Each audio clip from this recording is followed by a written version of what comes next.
Hey guys, let's start. In times like these, being a citizen is a big job. Thank you for joining us to celebrate the virtues of self-rule and debate the state of our republic. Welcome to the Citizens Prerogative Podcast. This is the voice of your nerdy host, Michael Piscatelli, and we are blessed with a co-host whose passion for our republic precedes him everywhere he goes, Raymond Wong Jr. Hello, El Natural. This is episode number 33. We're in season 2. We're covering Back to Basics, and we think this is the last episode for now for Back to Basics series. We are talking about natural remedies. We talked about food, power, shelter, water, etc. Rewilding. This almost brings us full circle. I feel like this kind of connects us back to rewilding in a way. Brings a full loop. Natural remedies. Healing ourselves from the environment, from the environment through which we came. That's innovative, unless you think of parks. How many of you walk through a park to unwind? How many of you get out of your workspace to go to the green area? We currently use the environment to heal all the time. How many of you have gone to a national park to clear your mind, to get your mental health in order? So before you get critical about natural remedies, remember that you use them every day. Or you should if you don't. I highly recommend it. It's the cheapest, best therapy any human can get. And it's hard to avoid taking the medicine. All you have to do is physically go to these places. Go to a place without people. Go to a place where you're surrounded by nature. And just be. This is where mindfulness comes in. Because if you're a neurotic wreck and you go out in the middle of the forest and you can't just stop thinking the same thought, then this probably won't work. You're probably insulating yourself from all of the goodness coming to you. You need to be open. You need to calm your mind. You need to listen to the testament of your senses. What do you hear, smell, see? Can you taste something? Can you imagine going out in the forest and knowing what around you can eat, what it will taste like, what of these living plants will quench your thirst or kill you? There's a lot of knowledge you should have before you start eating things out in the wild. But point being, it's where we came from. And there's a lot of good things, especially from a mental health perspective, that occur when we're out in nature. And I didn't pull up any of the studies, but by the time we publish this episode, I will have included some of the studies and the research that really, really sells this idea. I mean, and if you want to buy it, you can just, like I said, pick a local park. Some local park, hopefully it has lots of nature, and you go out into the nature. The benefits are increased the more nature there is around you, the less human development there is, and the more natural the environment is, the greater the benefits are to your centeredness or your well-beingness. Yeah. There's a hum, there's a rhythm, there's an energy. And just a plug for rewilding, because that's something we advocate for. The parks right now are a little sterile, on the large, but a well rewilded park would have lots of little nooks and crannies and meadows for you to escape the mass, and we'd have more of them, because frankly, your front yard could be that sanctuary in a rewilding environment. Yeah, and if you're hung up thinking about maybe you're envisioning an environment that's overrun with monoculture, that is not going to be the most healthful natural environment. So like Ray is saying, a rewilded environment or an environment that has stayed wild is best. Because you're right. I mean, sitting in a field full of green grass that we planted is not going to give you the effect you're looking for. Sitting in, a big grassy field where there's only one tree, but you can see street signs, you can see light poles, you can see society, civilization, you're not going to get the benefits. You really need to be immersed in this environment. And you will, and it's very, very detectable how it improves your mood and your outlook. And maybe the way you think about things changes. There are things that you may notice while you're in that environment that very much reach you in a place it's never touched before, because we spend so little time, offering the opportunity to be touched in that way. Right. Right. And this begs you to move away from your technology, and move away from yourself, and take a moment to absorb what you're in. And it's interesting because even myself, we tend to travel places these days. We don't travel right now with COVID being so large, but we do when we do travel. We try not to take pictures the first day. We try to go for a couple days, and the first day we just take it in. We just don't take any pictures. We don't post about it. We take it in as human beings, and we say, that's worth coming back for. If it's really worth it, I can come back in a day or a month or a year and take that picture, right? That's what I would say for architecture, things like that I see in the moment. But trying to be in that environment. So I do understand, though, that's a huge challenge for us. We've not been trained to it.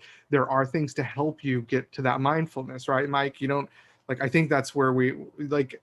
Yeah. You don't have to be alone. Mindfulness can be achieved through other means. Yeah. It's hard in our society, the veil of consumerism and keeping up with the Joneses and, all those things that distract us from the nature of being as a living animal on a living planet hurtling through space. We are very much disconnected from that. And you're right, it's very hard to get in tune with it when you've never done it, when you don't know what the feeling feels like, you don't know what it looks like, you don't know when you've been there. And you can't just use a map. It's not a matter of just being on your GPS coordinates. It is a process for you to become open to these things. And so a lot of native cultures, besides just having that imbued in their culture, this animistic idea that everything has a spirit and a soul, and we should honor everything and be honored and all of it because it's a one system we live in, one closed natural system. There's psychedelics that can help. Just speaking about psilocybin, which is the active chemical in mushrooms, magic mushrooms, for anybody who's not familiar. The active chemical in those connects regions of the brain that aren't normally connected during your daily life. And the connections that happen are very profound. They have profound effects on how you think and how you see and experience the world around you. There's a connectedness that you become aware of innately when you are open to the idea of nature and perhaps have ingested one of these chemicals that helps also connect thoughts in your mind. And so some of the studies we'll put out there, we're going to be harping probably a little bit against pharmaceuticals, because pharmaceuticals is a way of compartmentalizing something and packaging it for the purpose of making a profit, not necessarily to make you better. There's plenty of natural remedies already. We know history has taught us, and ages of human culture and societies have taught us, are really good for us. And the absence of many of those things are probably causing some problems. And then we're trying to fill that gap with these pharmaceuticals, which weren't designed to do that. They were designed to just make money and work better than a placebo effect, which, if you don't know, those aren't the best ways to go about drugging yourself, quite frankly. Ray's probably with me on this. Him and I tend to agree on certain things. And I think using natural remedies to open your mind and your awareness to the world around you is valuable. And I don't think people should live their lives without having experienced it. That's I don't I will subscribe to most of what you said, but there was so much. But I will say that, yeah, I'm a big believer in, that the pharmaceutical industry is not an industry of our. It's not our friend. It's not really there to help us. It's there to appease us. It's there to numb us. It's not there to really open our minds. And that's the And change. mitigate the worst side effects of the system we've set up, right? That's Really. right. You're Whether really it's dealing with whether the it's the health problems we food, created. yeah, whether it's the food you ate that made you sick, or was the environment that made your mind sick. There's these things that are coming down, these pressures that they're here to release. They're just a pressure valve release. We talked about, I think in a previous episode, bankruptcies as a mechanism to relieve pressure for failure. And it's a similar thing. The pressure of failure is the health of the American people and the health of our fellow citizens. And we're seeing this come out, right? And so in a sense, not having truly all options, because people, if they really want their drug cocktails, that's their business, right? If you want your pharmaceuticals and your chemicals, but there are others that have the choice and the right to use other things. And I'm going to say this, my that I believe it because I see it in the animal community. You know, there are studies that have shown that the dolphins will use pufferfish. Okay, the pufferfish will release a toxin that can kill you, but just the right amount of toxin will give you a psychedelic effect or give you a feeling Good of try.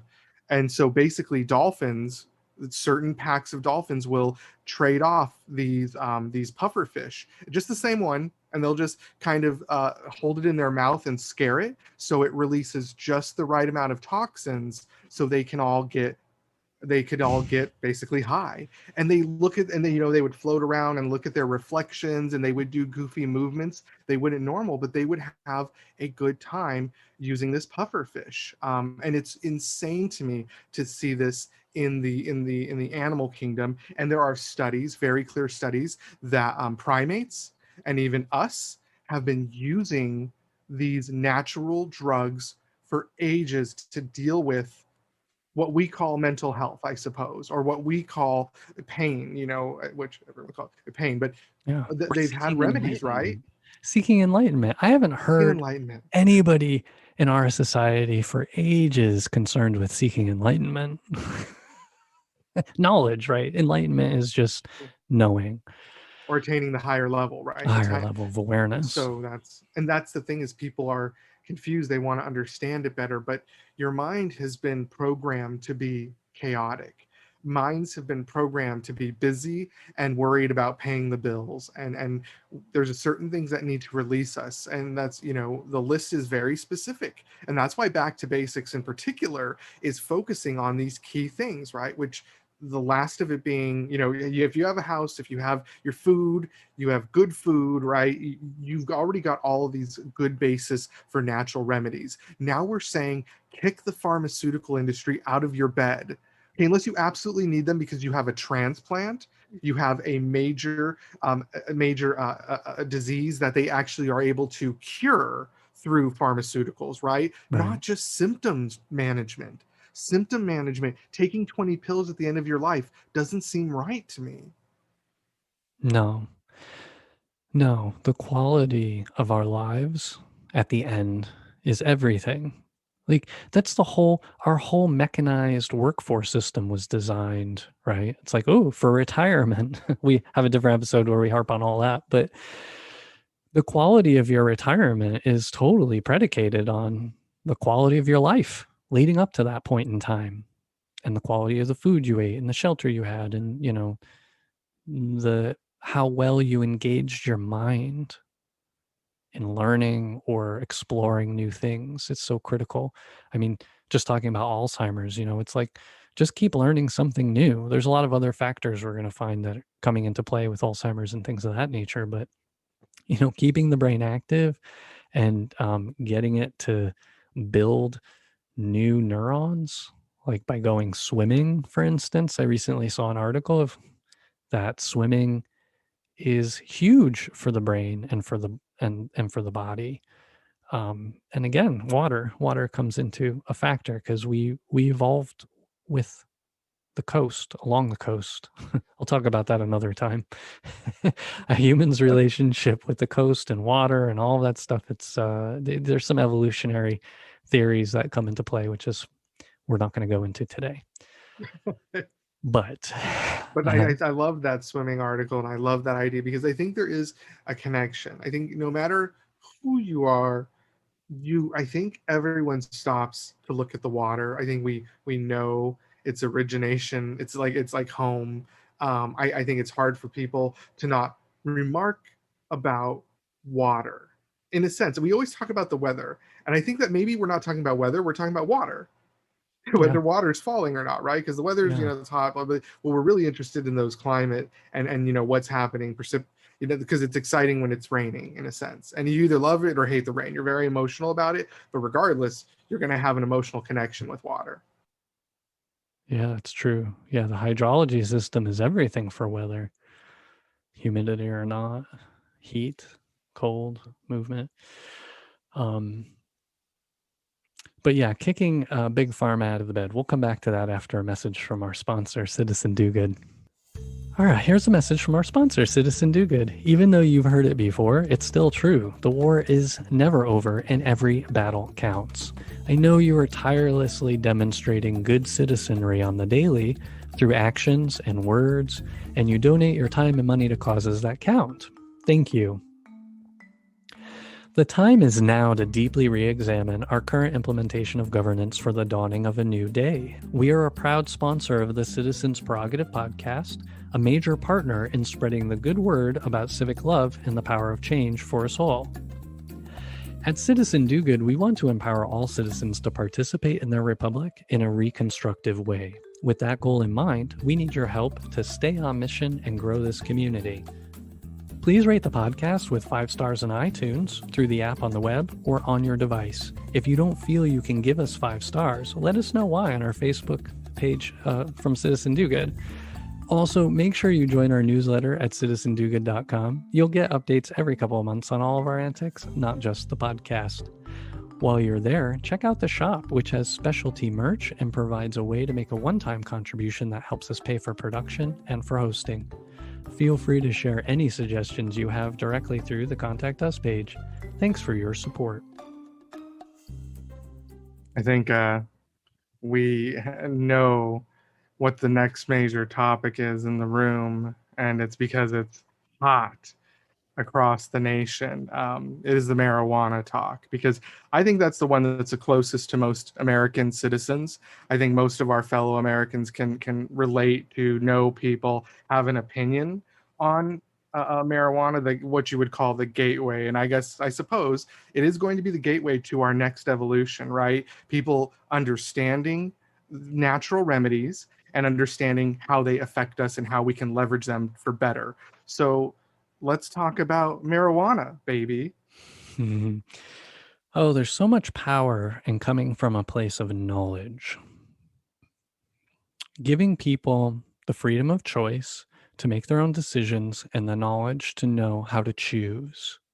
That is really supposed to be fundamentally the American way. That theoretically is a free society, a free way to live, not a federal government that executes prohibition against its citizens and puts people in jail and takes away their rights to vote.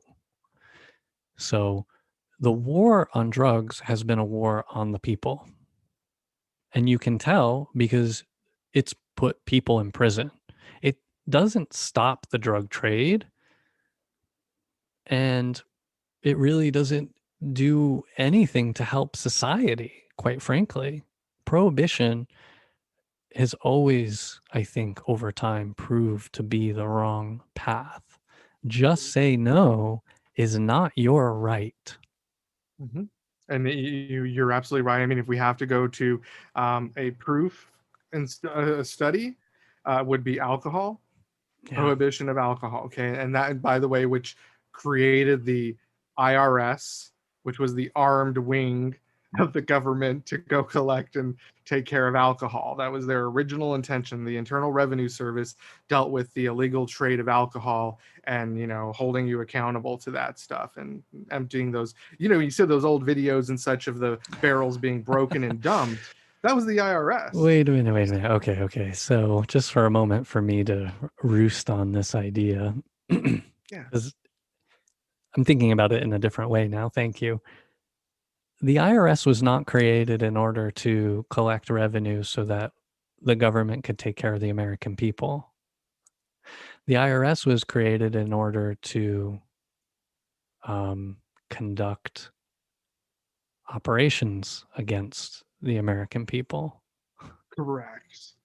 And they Wow. still technically do if you don't pay up. Yeah. They still are just an apparatus to deal with. They were basically to when you institute a rule like prohibition, how do you enforce it? Mm-hmm. And the Internal Revenue Service is what remains of the enforcement mechanism of the code. So when you found the violation of the revenue codes, because that's what it was, like constitutionally, I believe it has to be like a violation of trade or something. So in a It's like a sense, commerce. Yeah, it goes back it's like a probably to the commerce Commerce rule. Like Clause or it's, whatever, because it oh was my it was gosh, all sales. It's those selling tricky bootleg. politicians. Tricky politicians. But well, that and please understand, folks, is that there is a stamp which is available to purchase marijuana. The federal government just doesn't produce it or allow you to have it. So do understand that marijuana, under, as I understand the code, unless it's changed, is legal under federal. They just don't produce the stamp that allows you to trade it. So it's just a trade issue. So this is commerce, in our economy coming in to control. And again, so history tells us with alcoholism, and et cetera, they wanted to deal with this issue, or what they wanted to blame. And that's really what it was. The government wanted to blame a certain subset of individuals and socioeconomic groups and say they're the ones causing your problem. So if we limit alcohol, we destroy these industries. And frankly, they did take out a lot of saloons. So they probably did the job, right? The saloons, which were notorious for red light districts, et cetera, they probably did a pretty good job at running them into the ground. And only the strong survived. The rich and the most corrupt perhaps survived. So it's really interesting. It was a moral crusade. I mean, people were worried. Everybody was worried because there were drunkards everywhere. And today we've got opioids everywhere. It's always something everywhere because our system makes people sick and sad and depressed or want to seek, out. People who use some of these drugs just really need to feel like they're in control of something in their lives. Yes. And it's hard because our country did go through, some hard times, and there was a lot of drunkenness everywhere. But the solution to the problem wasn't prohibition, was it? No. And actually we haven't fixed it. We haven't fixed it. The deal, the things helped. We tried to reinvent the economy. We made sure that our poor jobs, as long as everybody has jobs, then they're okay. It's like, well, you know what? Honestly, jobs isn't a solution. We'll talk about that another time. It's not a natural remedy. No. In fact, jobs are not natural at all. So I think that you go back to basics with those universal basic programs. People are able to focus on natural remedies, or taking care of their mental health, taking care of themselves, just quitting the job. If you just need to take care of beating cancer, why can't you just quit your job and live on your universal basic income? That makes sense to me. And have a healthcare system that's going to pay for your cancer treatments. Goodness. Yeah. That's mutually exclusive. I mean, not mutually exclusive, but I hope everybody understands when we talk about universal basic income, it's always with the healthcare included. These are things that are required for the base. But yeah. I think that when we look at government studies, I think there's a problem there, right, Mike? They haven't put a lot of energy into finding out what are the true benefits, and that's the sad part, is the misinformation, which is happening. You wonder why vaccines are challenged, and I was thinking about it earlier, Mike, is that vaccines are only challenged because we have a lack of innovation in our current pharmaceutical industry, right? If we were constantly innovating and coming up with newfangled things, and there was a conscious effort of development and benefit to the general public, then they wouldn't be shocked. This goes back to education. This goes back to people not understanding evolution or biology, the function of cells. I think most people don't know what a mitochondria is. That's a problem. That's the fundamental problem. Honestly, these pharmaceutical companies and these biotech companies are coming out with things faster than ever. We are going to be seeing things. We're going to see gene editing in our lifetimes. I'm pretty confident that you or I in our lifetimes, if we had sufficient funding, will be able to take a pill or an injection to alter our genes while we're alive. So those things are coming. The worst part is that we are woefully unprepared to understand these things. We are not an educated population. We are not a group of people who can make really informed choices. And the choices we are being given are not necessarily the best ones for us. We're certainly not being given all the options that are available. Pharmaceutical companies are not interested in competing with the likes of marijuana, psilocybin, et cetera, et cetera. And like you said, Ray, because these things have been Schedule 1 drugs by the federal government for so long, there's like one or two universities that research anything about marijuana. Psilocybin's mostly being studied right now in psychological settings because they're finding depression, anxiety, a lot of these mental health issues. Psilocybin's much more effective at treating. And they started with cancer patients who were suffering from depression because of their medications that are saving them, but they also make them sick and it makes them depressed. And depression is a leading indicator of death when you're suffering, when your life is at risk. And so they're like, gosh, let's see what we can start doing to alleviate the depression side, because we expect to see more success in cancer recovery if we can eliminate depression as a part of the process. I mean, we looked at putting people in comas for a long time because the experience of chemo and other things is so horrible. They thought maybe we can start putting people in comas so that they don't have to live through that. We don't. That's not advisable, but that just goes to show it's like pharmaceuticals help, hurt, I don't know, but we're not looking at all the options. They've said, here are the options you have if you want this treatment.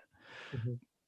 And now they're starting to broaden it. And psilocybin came in and the studies are showing it eliminates depression in these cancer patients, and not just while they're going through chemotherapy, but from then on for months.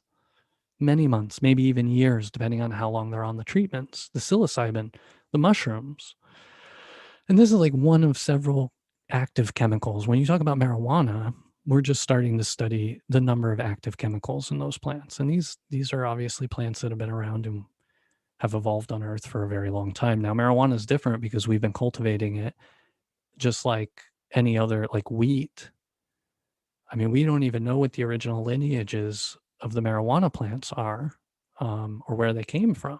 It's all stories, basically, because it's always been kept underground. And so hopefully between marijuana, psilocybin, I was telling Ray before we got on live on the air, there are areas of South America, I think Chile, wherever they grow the coca plants, you can still get coca tea. You can get coca leaves. This is the plant, if you refine it, turns into cocaine. It's all about how we use these things. Do we build the nuclear bomb or do we build the power plant, which still pollutes? But there's good and bad ways to use a lot of these things. And addiction is a problem. But addiction is not unique. It's not a unique problem. There aren't pharmaceuticals that don't cause addiction, just as much as you're going to find chemicals in our environments. Addiction is of the mind, is of the body. Yeah. I'm going to advocate that the addiction is there because we have nothing. Like when you think about what the American dream propagates and what What are you building suburbia. tomorrow? Yeah, What do you have to look forward to tomorrow? there's nothing like, if you're not a person who plants a garden, then you're not going to have that fulfillment, I would believe. And I think that for all of us, like, it doesn't matter. Some people build it in a game environment, wherever you get your kicks, but there has to be a sense of purpose. And I think really though, the people that need the outside, the people that thrive and their happiness is tied to nature, especially, we don't have any enablement for them. So a large, and that's probably the majority of the population, is just relegated to a brick and mortar stucco cement life. And really what we need is a place that's immersive with psychotropic drugs that help you experience it better, with access to fruits and vegetables in your yard that you can walk to, walkable streets, et cetera, et cetera. So we move towards this environment. That's why, as we kind of wrap up back to basics, I want to stress that we think there's a holistic approach here, right? A couple simple things that we take care of. We're not going to fix everything. We're not saying we're going to take care of every little problem that an American has, even though the federal government tends to try to do it itself because it doesn't know what it should be doing, which is actually these back to basic pieces. It should be enabling its citizenship to build a better environment and letting us be free to experiment and develop and do what we do best, which is, frankly, build our own community societies and cultures. That's what the human race has done. And we did it very well in our different continents, and we can keep doing it. Like, this culture is supposed to evolve, not lock down in morality, legality. That's not right. 100%. And we have to put ourselves back in nature. Nature has to be a part of the picture. Like, the system we have today, in so many ways, has worked to divorce us from reality, really, when it comes down to it. So that we live in the concrete jungle where we have to buy everything from, X, Y, and Z place. So we have a great reckoning upon us. Climate change is going to thrust us, hopefully, out of the old normal. I mean, Delta, whatever the next variant is, whether it's a pandemic or it's climate change, one way or another, people are going to continue to be reminded that we are not isolated. We are not just individuals. It's not just my liberty. It's our liberty, and it's at stake. I think as far as natural remedies go, just keep your eyes peeled and your ears open. I know psilocybin is rattling a lot of cages. I know there are some organizations out there that are starting to make some steady inroads in pushing against prohibition. But don't just consider marijuana. Don't just think about this state by state wall coming down. Marijuana is the leading indicator, is the quote unquote gateway drug, but not to your addiction, to your salvation in a way, to your freedom, to your freedom of choice. If people want to recreate certain ways and they know how to do it responsibly, then they should be allowed to do it. Right. I think, right. That's part of the pursuit of happiness. That's a good call to action, because what are you saying? Like, we're not advocating that you all have to go out and get high, right? But what we are saying is that we have to stop stigmatizing. Just like there's a huge effort, I'm really happy with the I'm not really happy with media in general, but media is focusing on destigmatization of mental health. Some media groups, right, are, but they're destigmatization of mental health, and there needs to be a destigmatization of these usage. Don't blame the addicted, right? Blame that our system is so poorly set up that people can fall into the trap of addiction. If the system didn't allow it, if it cradled its citizens, if this economy, which is giving so much to those at the top, also cradled those at the bottom, then we wouldn't have the mass loss. We wouldn't have the mass addiction, and frankly, we probably wouldn't have opioid addiction in the middle class. No. This is a huge issue for everyone. Great points, Ray. And that still always reminds me of Oprah. It's about what happened to that person, not what's wrong with that person. I mean, because there's something right and wrong about all of us. That's not the point. The point is, what are the conditions in the environment that have made it to the, conducive to this person to end up at that point? We can't forget that. It's because the path is there, the option is there, the opportunity to go down that route is right. It's available for anybody who wants to throw their life away. It's very unfortunate, and it's too accessible. And another point before we conclude, just to jump on that too, this idea about prohibition mostly affects minorities. So there was a little factoid I had in here that we skipped over, but I don't want it to be lost. For anybody in America who doesn't already know this, most illegal drug users are white and middle class. Cocaine, whatever, you name it, white, middle class. If it's cocaine, if it's white in the middle class, it's crack if it's not, right? Something like that. All kinds of drugs. You said opioids. Opioids is the middle class killer right now. Or what was the middle class, right? Coming right after everybody. Pharmaceuticals getting issued left and right for people who have whatever minor injury or this, that, and the other thing because somebody was making money.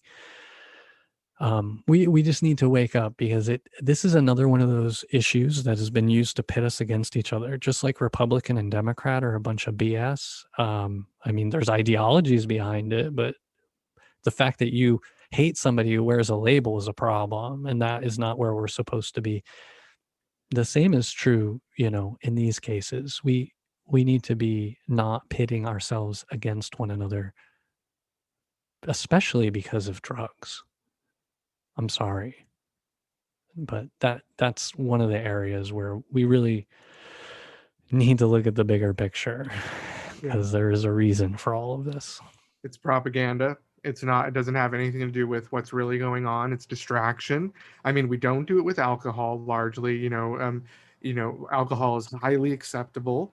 Smoking is highly acceptable. Cigar, for the most part, smoking. A lot of these different drugs, they still have effects. They still do something to your chemical, in your body, your composition. So there's all kinds of normalization, and I don't know what draws the line. Is it just the law? Is it just stigmatization? Or is it because everybody is so busy trying to fill their unnatural lives and they're missing the basics lives that they start to focus on these other problems that are not real problems, right? Yeah. If you knew more Problems people we create. Right. If you had a better sense of community, if you knew more individuals, right? But in your house, in your box, and in your electronic device, you're not going to get that info. You're going to get the info you want. The algorithms will tell you everything's bad about those individuals and everything's wrong with this direction. Yeah, it's terrible. Get back to basics, folks. That includes face-to-face verbal. I think we didn't have an episode on it, but I want to at least close it out with that. Mm-hmm. And equality for everybody under the law. The fact is only some people in this country go to jail for drug use and possession, and many people don't. And that's for circumstances around race, profiling, etc. So the whole idea that, white middle class people get all kinds of freedom, that others don't get for one reason or another. And we can talk about that another story about all the way privilege comes to play by the disadvantages you never have to face. How many times a white person driving while high never got pulled over because they were a white person driving versus the black person who gets pulled over every time they're driving and one time they happen to be high. I mean, the outcomes are very different in any case. All right. I know we're over time. We got to close it up. And I'm sorry I took out your last comment. No, that wasn't to close out the show, just to close out my life. Okay, now. Oh, I think we're going to go out on that, and I'm going to call it a high note. Okay. We have been your hosts. Thank you to Mr. Raymond Wong Jr. And thank you, Mr. Piscatelli. It's truly been a psychedelic experiment. It's been something, this life, that's for sure. For information on this and other episodes, head over to citizendogood.com and click on podcast. While you're there, hit up the Contact Us page and leave a comment. We'd love to hear from the community. Special thanks to you, our listeners. We save the best for last. You are the best, and you have been for years. Thank you for your support. We know it's painful, and we love you. Intro music sampled from OK Class by Ozzy Jocks under the Creative Commons license through freemusicarchive.org. Other music provided royalty-free through Fizzly and Studios Inc.